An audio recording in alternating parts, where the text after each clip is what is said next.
Halo semua, kita jumpa lagi di video tutorial Fisik Favor. Nah, kali ini kalian akan belajar getaran harmonik. Sebelum kita lanjut ke materi, coba kalian perhatikan video berikut.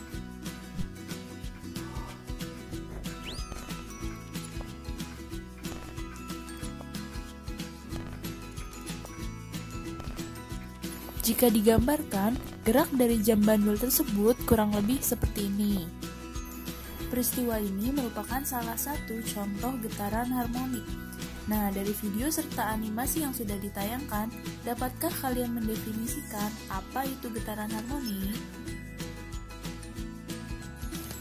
Getaran harmonik atau biasa disingkat GHS atau gerak harmonik sederhana adalah gerak bolak-balik benda melalui suatu titik keseimbangan tertentu dengan banyaknya getaran benda dalam setiap sekon itu selalu konstan.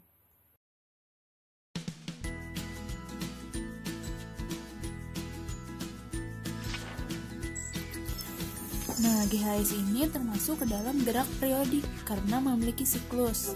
Dan syarat penting terjadinya GHS adalah adanya gaya pemulih. Ingat ya, gaya pemulih. Apa yang dimaksud dengan gaya pemulih? Jadi, gaya pemulih adalah gaya yang arahnya selalu menuju titik keseimbangan dan selalu berlawanan arah dengan simpangannya. Jadi, misalkan kita memberikan simpangan ke kanan misalnya ya, simpangan atau sudut ke kanan. Nah, bandul ini akan bergerak berlawanan arah, yaitu ke kiri menuju titik keseimbangannya. Nah, ketika si bandul ini mencapai titik maksimumnya di sebelah kiri, maka bandul akan balik lagi nih ke sebelah kanan karena adanya gaya pemulih. Nah, begitupun seterusnya. Nah, bandul ini akan bergerak bolak-balik karena adanya gaya pemulih. Nah, selanjutnya kita harus mengetahui persamaan umum untuk GHS, yaitu yang pertama, persamaan umum GHS untuk posisi, yaitu X sama dengan A sin omega T. Ini merupakan persamaan yang cukup terkenal, yaitu persamaan umum untuk gerak periodik. Nah, X ini berarti persamaan posisi ya, A-nya itu amplitudo, omeganya kecepatan sudut, dan T-nya itu waktu. Nah, dari persamaan posisi ini kita bisa mendapatkan persamaan untuk kecepatan dan percepatan. Bagaimana caranya? Kita bisa melakukan diferensial atau turunan. Ya, kalian pasti sudah belajar kan diferensial. Nah, untuk mendapatkan persamaan kecepatan kita bisa menurunkan dari persamaan X atau persamaan posisi. Maka didapatkan omega A cos omega T. Nah, selanjutnya untuk persamaan percepatan kita bisa menurunkan dari persamaan kecepatannya. Maka didapat min omega kuadrat A sin omega T. Nah, selanjutnya kita bisa menyingkat persamaan A atau percepatan ini menjadi min omega kuadrat X. Kenapa jadi kita tulis X? Karena di situ kan min omega kuadrat A sin omega T, sedangkan A sin omega T itu merupakan persamaan untuk posisi, maka kita bisa menuliskan A sama dengan min omega kuadrat X. Sekarang kita lanjut ke subbab periode dan frekuensi. Nah, sebelumnya kalian pasti sudah pernah mendengar periode dan frekuensi ya, karena kalian pasti sudah belajar di SMP. Ada yang masih ingat pengertian dari periode dan frekuensi?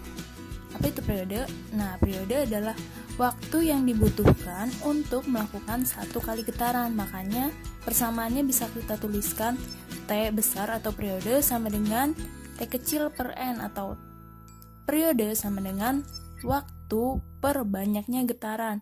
Nah, sedangkan frekuensi itu apa?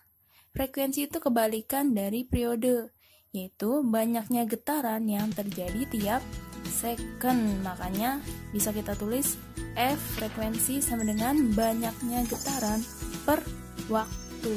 Nah, dari kedua persamaan ini kita bisa tuliskan juga T sama dengan 1 per F. Terus F-nya bisa kita tulis 1 per T karena kedua persamaan ini kan saling berkebalikan. Makanya bisa kita tuliskan seperti ini. Nah, karena pada materi ini kita akan membahas GHS pada bandul dan pegas, maka selanjutnya kita akan cari tahu periode dan frekuensi pada pegas dan bandul.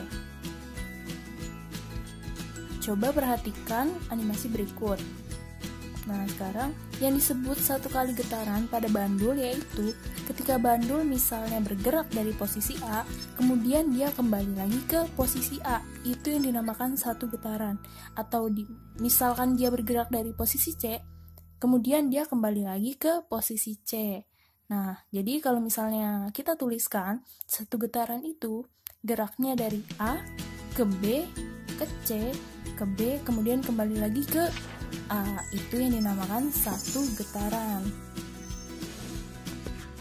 Tadi satu getaran pada bandul sudah ya. Nah, sekarang bagaimanakah satu getaran pada pegas? Nah, yang disebut satu getaran pada pegas yaitu ketika pegas pada posisi teregang, kita misalkan posisi teregang nih, atau posisi ketika pegas kita tarik ke bawah.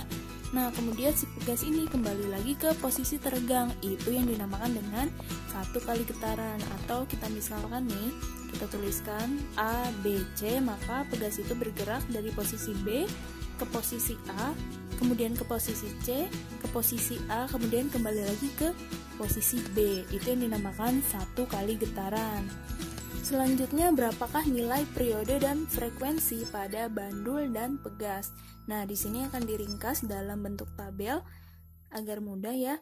Nah, di sini sistem bandul periodenya itu atau T sama dengan 2pi akar L per G. Nah, L-nya itu panjang tali, G-nya berarti gravitasi. Oleh karena itu, periode pada bandul itu pasti dipengaruhi oleh panjang tali dan gravitasi. Nah, untuk frekuensinya, frekuensi itu apa tadi? Kebalikan dari periode. Jadi bisa kita tulis F sama dengan 1/2pi akar G per L. Nah, untuk sistem pegas, periodenya itu T sama dengan 2pi akar M per K. M-nya di sini berarti massa, K-nya itu konstanta pegas. Jadi periode pada pegas itu dipengaruhi oleh massa dan konstanta pegasnya.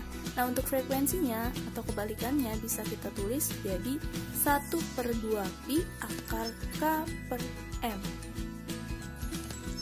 Jadi ini adalah rumus atau persamaan untuk periode dan frekuensi pada bandul dan pegas. Dari mana bisa didapat periode dan frekuensi berupa rumus tersebut? Nah, berikut ini penjelasan dari penurunan rumusnya.